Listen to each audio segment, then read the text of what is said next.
Ramakrishna colony అనంతపురంకి చెందిన ఎరుకుల లక్ష్మీపతి వారి కుమార్తె తన్మయి వారి హత్య కేసుని ఛేదించడం జరిగింది. దీంట్లో ముద్దాయి నరేష్, కురుబ నరేష్, సన్ ఆఫ్ రామాంజనేయులు, అనంతపురం, వీళ్ళని కూడా అరెస్ట్ చేయడం జరిగింది. సో మనకు 7th ఈ నెల 7th కూడేరు అవుట్స్కర్ట్స్లో ఒక అన్ఐడెంటిఫైడ్ ప్యూట్రిఫైడ్ కండిషన్లో ఉన్నటువంటి ఒక బాడీ దొరుకుతుంది. సో దాని తర్వాత పోలీస్ తరపు నుంచి మల్టిపల్ టీమ్స్ అది ఫామ్ చేసి neighbouring states, neighbouring districts, Anantapur, ఇవన్నీ అన్ఐడెంటిఫైడ్ బాడీకి సంబంధించిన approximate age, gender and photograph దీన్ని సర్క్యులేట్ చేసి సో మిస్సింగ్ కేసెస్ అన్ట్రేస్డ్ ఏమున్నాయి ఈ డేటాని మనము గ్యాదర్ చేయడం జరిగింది. సో ఈ ప్రాసెస్లో మాకు మన 1 టౌన్ పోలీస్ స్టేషన్లో రిజిస్టర్ అయినటువంటి మిస్సింగ్ కేసులో ఉన్నటువంటి తన్మయి వాళ్ళు ఫీచర్స్ ఈ బాడీకి మ్యాచ్ అవ్వడం జరిగింది.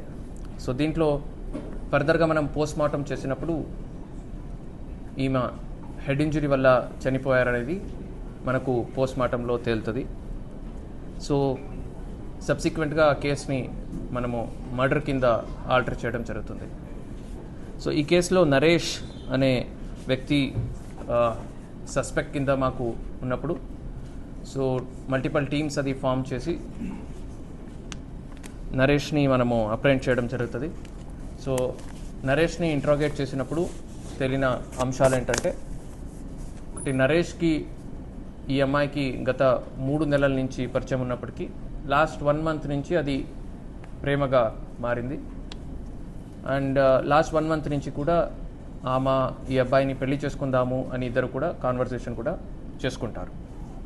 అయితే నరేష్ ఆల్రెడీ లాస్ట్ 4 years నుంచి మ్యారీడ్.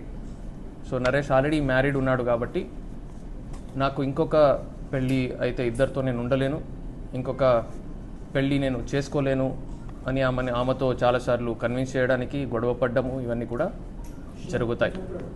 సో సబ్సిక్వెంట్గా ఆమె ఒప్పుకోలేని పరిస్థితుల్లో ఆమెని పెళ్లి చేసుకుందామని చెప్పి ఇతను జతలో తీసుకెళ్ళి కూడేరు అవుట్స్కర్ట్స్లో వాళ్ళు యూజువల్గా రెగ్యులర్గా విజిట్ చేసే స్పాటే కాబట్టి అక్కడికి తీసుకెళ్ళి ఒక రాయి తీసుకొని తల మీద కొట్టి ఆమెని మర్డర్ చేయడం జరుగుతుంది. ఇట్లాంటి కేసెస్లో ఇట్లాంటి ముద్దాయిలు ఎవరున్నారు వాళ్ళకి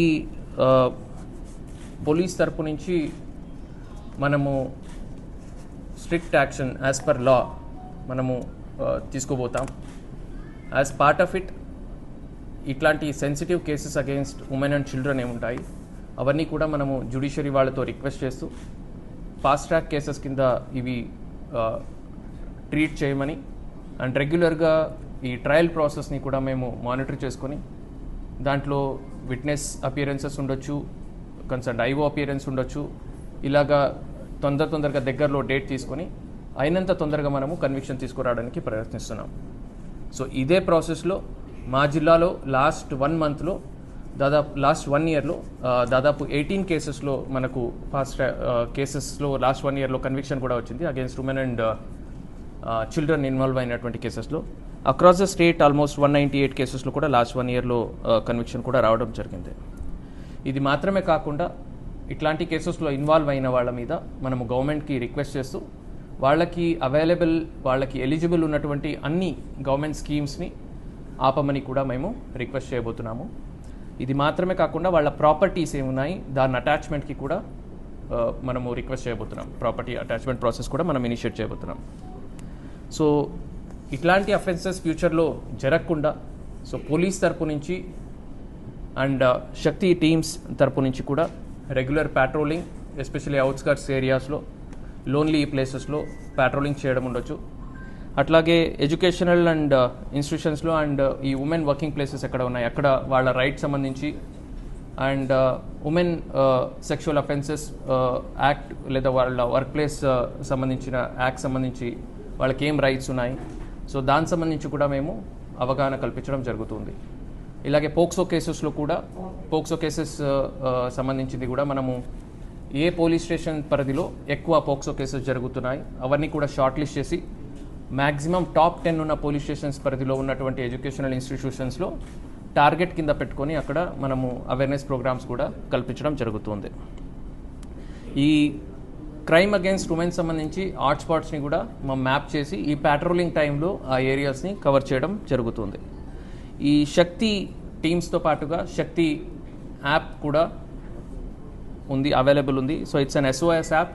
దీంట్లో ఉమెన్ ఎప్పుడైనా డేంజర్ ఉంది అని అనిపించినప్పుడు జస్ట్ ఫోన్ని షేక్ చేయడం వల్ల కూడా వాళ్ళకి వాళ్ళ లొకేషన్ అండ్ షార్ట్ వీడియో కూడా మనకు కంట్రోల్ రూమ్కి వెళ్తుంది. ఫర్దర్గా పోలీస్ కూడా ఆ లొకేషన్కి ఇమీడియట్గా రీచ్ అవ్వడం ఉంటుంది.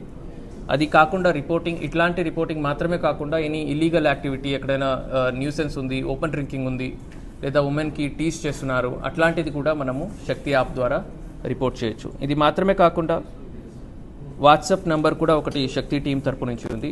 7993485 అండ్ 111. 7993485 నెంబర్ కూడా శక్తి టీమ్స్ నుంచి వాట్సాప్ నెంబర్ కూడా ఇవ్వడం జరిగింది. దీని ద్వారా కూడా కంప్లైంట్స్ని రిపోర్ట్ చేయొచ్చు. సో ఇట్లాంటి కేసెస్లో ఇట్లాంటి బిహేవియర్ మనము చూసినట్టయితే it's a upbringing or socialisation issue. So మనము it's a collective responsibility. Parents నుంచి ఉండొచ్చు, లేదా టీచర్స్ నుంచి ఉండొచ్చు, లేదా మీడియా నుంచి ఉండొచ్చు, లేదా యాజ్ అ ఎన్ఫోర్స్మెంట్ ఏజెన్సీ నుంచి ఉండొచ్చు. సో అందరూ కలెక్టివ్గా పనిచేస్తేనే ఇట్లాంటి ఇష్యూస్ మనం ఫర్దర్గా కాకుండా అవాయిడ్ చేయగలుగుతాము. And parents and family role అనేది చాలా ఇంపార్టెంట్ ఇట్లాంటి కేసెస్లో. Thank you. రేప్ అనేది మెడికల్గా కన్ఫర్మ్ చేయడం జరిగింది. యాజ్ సచ్ రేప్ అనేది ఏమీ లేదు. అండ్ ఫేస్ మనం చూసినట్టయితే కొద్దిగా బ్లాకిష్గా కనపడుతుంది చూసినప్పుడు. So that's because already 3 days అయిన తర్వాత మాకు బాడీ దొరికింది కాబట్టి, అండ్ బాడీలో ఉన్న ఆయిల్స్ అండ్ బ్లడ్ అన్నీ ఫేస్ మీద వచ్చింది కాబట్టి అది బ్లాక్గా అలాగా కనపడుతుంది. బట్ యాజ్ సచ్ బర్నింగ్ అని అట్లాంటిది ఏమీ లేదు. ఇనీషియల్గా 1 town పోలీస్ స్టేషన్ పరిధిలో మిస్సింగ్ కేసు రిజిస్టర్ అవుతుంది. రిజిస్ట్రేషన్లో వాళ్ళు కంప్లైంట్ ఇవ్వడమే, కంప్లైంట్లో బాలు అనే వ్యక్తితో మనకు అనుమానం ఉంది అని కూడా వాళ్ళు కంప్లైంట్లో ఇస్తారు. సో వాళ్ళ వేరే బోట్స్ మనం ఐడెంటిఫై చేసినప్పుడు అతను లోకల్గా అవైలబుల్ లేకుండా అబ్స్కాండ్ అయ్యి ఉంటారు బెంగళూరులో. సో వాళ్ళ గురించి కూడా యూజువల్గా అదర్ ఇన్వెస్టిగేటివ్ ప్రొసీజర్స్ ఏమేమి ఉంటాయి, CDRs ఉండొచ్చు, ఇవన్నీ కూడా చేస్తూ వాళ్ళ గురించి కూడా ఐడెంటిఫై చేస్తూ సైమల్టేనియస్గా వాళ్ళ ఫ్రెండ్స్, ఫ్యామిలీ అండ్ ఆమె చదివిన కాలేజ్, వాళ్ళు ఉన్నటువంటి ఏరియాలో ఉన్న నైబర్స్ అందరినీ కూడా మాట్లాడినప్పుడు ఇంకొక 2 సస్పెక్ట్స్ కూడా మాకు వెలుగులోకి వస్తారు. సో దాంట్లో వన్ ఆఫ్ ద సస్పెక్ట్స్ నరేష్ని మనము తీసుకొచ్చి ఇంట్రోగేట్ చేయడం జరిగింది. సో బట్ ఎనీవేస్ ఇంకొద్దిగా మంచిగా చేసి ఉండింటే బెటర్గా ఉంటుంది. So and maybe we could have averted the issue అనేది ఉంది కాబట్టి పోలీస్ నెగ్లిజెన్స్ అంటే సో ఇన్స్పెక్టర్ని మీద యాక్షన్ తీసుకోవడం జరిగింది, సస్పెండ్ చేయడం జరిగింది. 1 by 1. సారీ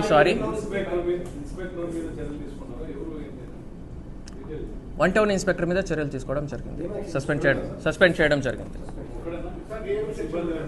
ఇంకా మనం enquiry report, complete detail enquiry report తీసుకున్న తర్వాత ఫర్దర్గా వీళ్ళు అప్డేట్. అమ్మాయి 3rd బయలుదేరుతారు. సో 4th ఆమె చనిపోయి ఉండొచ్చు అనుకుంటున్నాం. బికాజ్ మనకు 3 to 4 days అని చెప్తున్నారు మనకు బాడీ దొరికినప్పుడు. అదే చెప్తున్నాను కదా, 3 to 4 days అని వస్తుంది as per post mortem report. It's murder with XCST కంటెంట్స్తో పాటు మనము కేసు రిజిస్టర్ చేయడం.